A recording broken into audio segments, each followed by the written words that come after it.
भारत के विशाल और विविध टेपेस्ट्री में, जहां परंपराएं और आधुनिकता सह अस्तित्व में हैं, हम अक्सर खुद को परिवार, दोस्तों और परिचितों से घिरा हुआ पाते हैं। हमें छोटी उम्र से ही रिश्तों और समुदाय का महत्व सिखाया जाता है। फिर भी जैसे जैसे हम जीवन में आगे बढ़ते हैं, हमें गहरा एहसास होता है, हमारा अपना कोई नहीं है। यह कथन पहली बार में निराशाजनक लग सकता है, लेकिन इसमें एक शक्तिशाली सच्चाई है जो हमारे जीवन को बदल सकती है अगर हम इसके गहरे अर्थ को अपना लें। भारत अपनी समृद्ध सांस्कृतिक विरासत के साथ रिश्तों को अत्यधिक महत्व देता है। हमारे परिवार और सामाजिक दायरे हमारे जीवन के केंद्र में हैं। हम त्योहार मनाते हैं, खुशियां साझा करते हैं और जरूरत के समय एक दूसरे का समर्थन करते हैं। हालांकि इस निकटता के बावजूद एक समय ऐसा आता है जब हमें यह पहचानना चाहिए कि हमारी यात्रा अंततः हमारी ही है। यह एहसास हमारे रिश्तों के महत्व को कम नहीं करता है, इसके बजाय यह हमें अपने जीवन की जिम्मेदारी लेने का अधिकार देता है।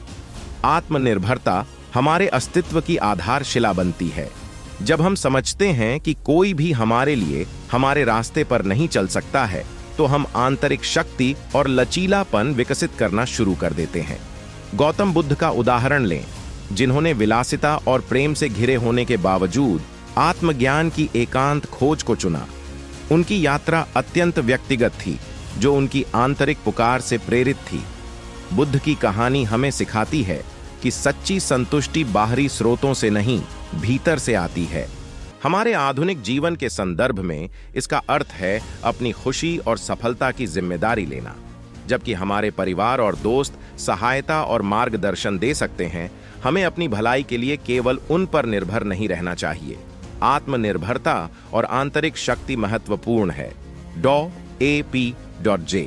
के जीवन पर विचार करें। अब्दुल कलाम भारत के सबसे सम्मानित वैज्ञानिकों में से एक और पूर्व राष्ट्रपति। एक साधारण परिवार में जन्मे उन्हें कई चुनौतियों और असफलताओं का सामना करना पड़ा। फिर भी उनके अटूट दृढ़ संकल्प और आत्मविश्वास ने उन्हें महान ऊंचाइयों तक पहुंचाया। डॉ. कलाम का जीवन आत्मनिर्भरता की शक्ति और स्वयं पर विश्वास के महत्व का प्रमाण है। हमारा अपना कोई नहीं है हमें अपने साथ एक मजबूत रिश्ता बनाने के लिए प्रोत्साहित करता है। आत्म प्रेम और आत्म स्वीकृति सर्वोपरि हो जाती है।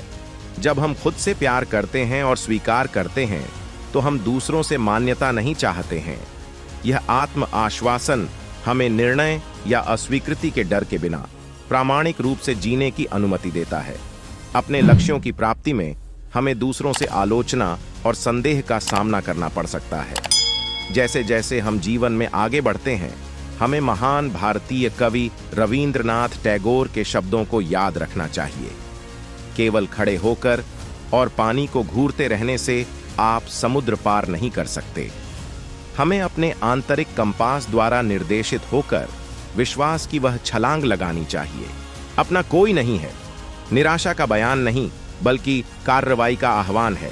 यह हमें आत्मनिर्भरता विकसित करने, एकांत अपनाने और खुद के साथ एक मजबूत रिश्ता बनाने का आग्रह करता है। ऐसा करके हम अपनी वास्तविक क्षमता को उजागर करते हैं और पूर्णता और उद्देश्यपूर्ण जीवन जीते हैं। आइए हम इस यात्रा को साहस और दृढ़ विश्वास के साथ शुरू करें, यह जानते हुए कि हमारे भाग्य को आकार देने की शक्ति हमारे भीतर है। वीडियो अच्छी लगी है तो जरूर सब्सक्राइब करें और इस वीडियो को ज्यादातर लोगों में जरूर शेयर करें।